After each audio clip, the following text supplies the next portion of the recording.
Car King agar mereka bebas melakukan bisnis kotor itu. Dan tugas mereka adalah menangkap si Car King itu. Si Ujang yang sudah terbuai dengan ucapan manis si Jurig langsung bersedia melakukan transaksi dan membawa mobil barunya.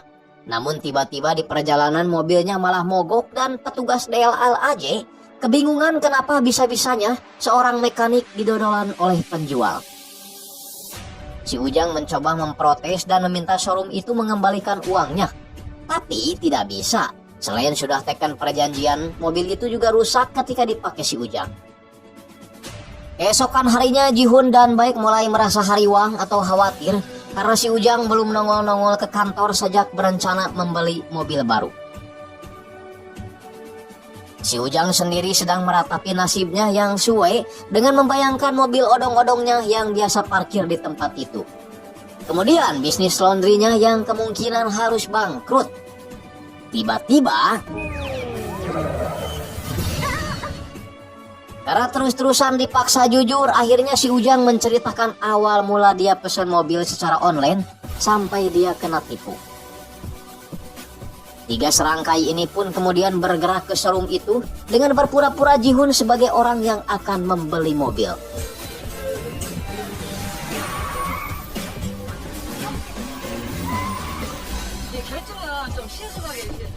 Seperti biasa, si Jurig mencoba membodohi Ji-Hun dengan kerusakan yang mereka buat-buat.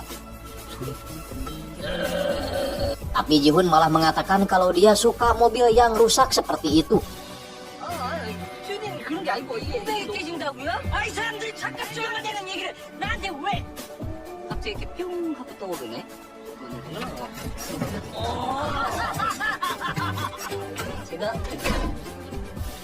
Bahkan jika bannya copot seperti ini sekalipun, karena menurutnya itu sesuai dengan gayanya.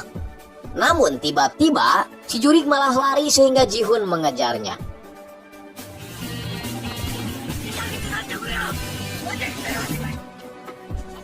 Si Jurig sempat menertawakan Ji-Hun karena Ji-Hun terjebak di antara sela-sela mobil. Tiba-tiba Ji-Hun mengeluarkan jurus elang menangkap dinosaurusnya. Tapi sayang sekali dia harus terjatuh sehingga si Jurig kembali menertawakannya. Namun di saat tak terduga, Baek yang juga mengejar si Jurig dengan ala gumoongnya berhasil membuat si Jurig terkapar hanya dengan memanfaatkan sebuah sepatu. Setelah tertangkap, si Jurig mengaku kalau dia terpaksa melakukan itu untuk menafkahi kedua adiknya yang yatim piatu. Tentu saja hal itu membuat si Ujang kasihan dan menyuruh Ji-Hun untuk membebaskan mereka. Tapi Ji-Hun akan membebaskan mereka asalkan mereka mau membawa Ji-Hun bekerja di showroom itu.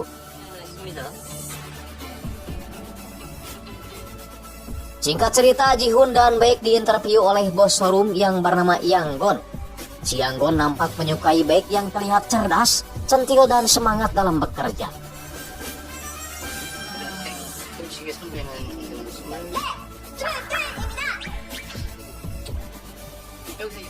Di kantor, Ji-Hun melihat beberapa orang mencurigakan membawa koper dan ia mengikuti mereka dengan pura-pura kebelet pengen sama si Jurig.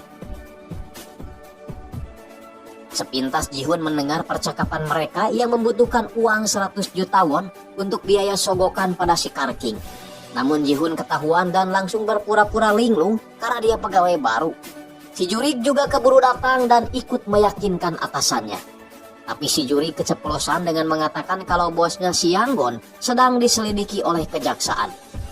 Yang-gon sendiri mengaku kalau dia tidak tahu menahu soal penjualan mobil karena kontrak jual beli dilakukan oleh para pegawainya yang mungkin saja ingin dapat uang lebih dari penjualan itu.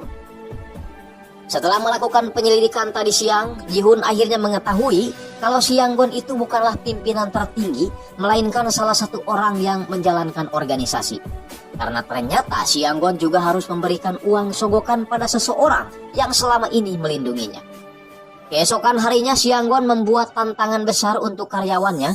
Barang siapa yang bisa menjual mobil yang ada di fotonya dalam waktu 30 menit, maka dia akan memberikan bonus umroh ke Tanah Suci. Di saat semua orang merasa tidak sanggup, Ji-Hun dengan pedenya bilang bahwa dia bisa menjual mobil itu bahkan sebelum makanannya dingin.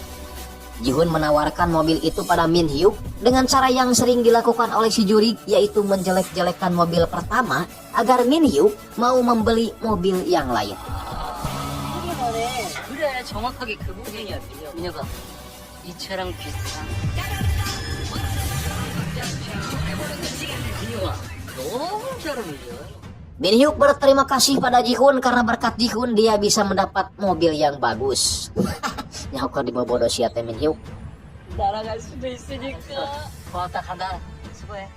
Ji-hoon kemudian memberikan uang hasil penjualannya pada si Anggon yang tentu saja membuat si Anggon senang. Min Hyuk sendiri mengaku pada Hyejin bahwa dia bertemu dengan Ji-hoon ketika dia mau membeli mobil. Hyejin hanya diam saja karena memang itu sudah menjadi rencana Ji-hoon dan juga dirinya. Jadi ternyata sebelum uang itu diberikan pada bosnya, Ji-hoon terlebih dahulu memasang alat pelacak di salah satu uang yang nantinya akan mengantar mereka pada si King. Min Hyuk yang baru tahu kalau mereka sedang melakukan operasi, langsung memamerkan jurus tikotok bangkongnya dan kemudian mengajak rekannya yang lain untuk segera menyergap mereka.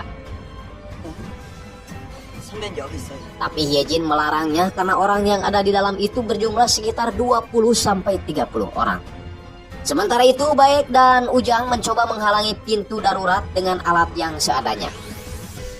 Di dalam gudang si King mulai muncul dan mengambil jatah sogokannya dari bos-bos mobil bekas.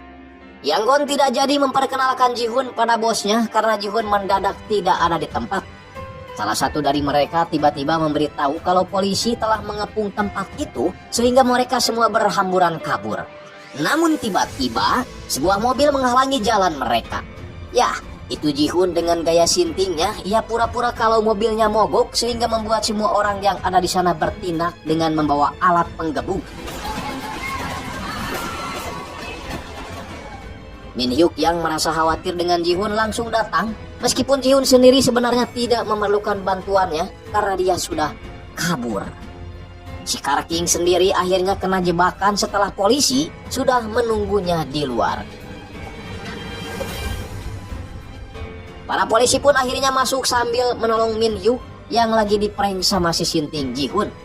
Akhirnya mobil si Ujang bisa kembali dan Ji-hoon berhasil mengungkap kasus ini meskipun para awak media taunya kasus ini diselesaikan oleh Min Hyuk dan juga Hyejin. Sonjon merasa bangga karena anaknya menjadi buah bibir di masyarakat. Dia mencoba memancing Tuan Baek agar menjodohkan Baek dengan Min Hyuk. Tapi Tuan Baek pura-pura belon dan tidak mempedulikannya. Ji-hoon CS akhirnya merayakan keberhasilan mereka dengan makan tamusu sambil tidak lupa rutinitasnya yang selalu mengusili Baek. Di tempat lain terlihat seseorang yang menunggu orang lain tapi dia malah disuntik.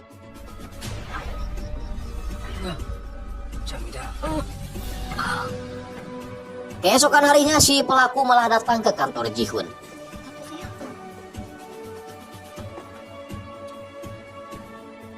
Dari tatapan Ji-hoon dan kepalan tangannya menandakan bahwa orang ini bukanlah orang sembarangan. Di tempat lain, kejaksaan sedang memeriksa tempat di mana kejadian pembunuhan kemarin malam dilakukan. Kembali ke si Mitul yang mulai bicara tentang kasusnya yang berhubungan dengan masa lalunya. Ketika meminta KTP-nya, Ji-hoon merasa curiga karena dia memiliki banyak KTP.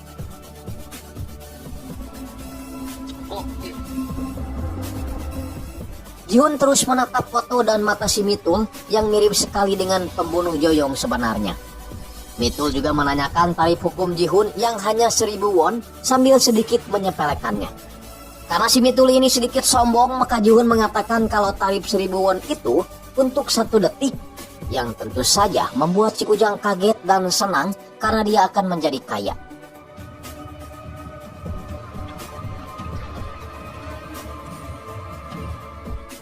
Baek memberikan kopian KTP si Mitul yang ternyata fotonya tidak bisa dicetak.